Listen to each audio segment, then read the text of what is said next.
So, dumating na nga pinakahihintay kong Vivo Y27S na in-order ko sa Lazada. 7,700 nga pala yung regular price niya. Pero nabili ko lang siya ng 3,500 pesos.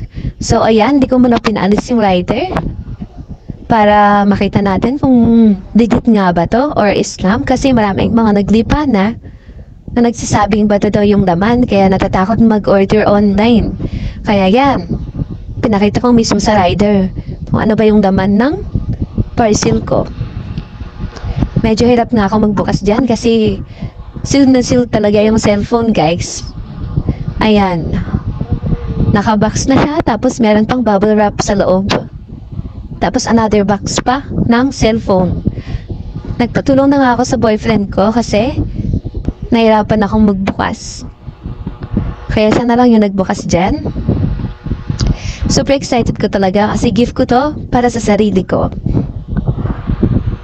Tagal-tagal ko na rin gustong bumili ng cellphone na 16GB RAM at 256GB yung storage niya, para maganda talaga for content. Marami tayong ginagawang content para hindi madaling mapuno.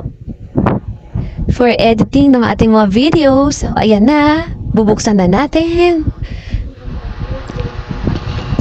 Wow! Totoong cellphone nga siya, guys. May free charger na siya at may free globe SIM card na rin. Tsaka may tempered glass na nga rin pala yung cellphone na yan. At may free ding cellphone case. Kaya wala ka nang ibang bibilihin dyan. Siguro yung pang-protect na lang ng camera, kasi ang laki ng camera niya sa likod, guys. Dalawa pa. Super excited talaga ako dyan. Grabe.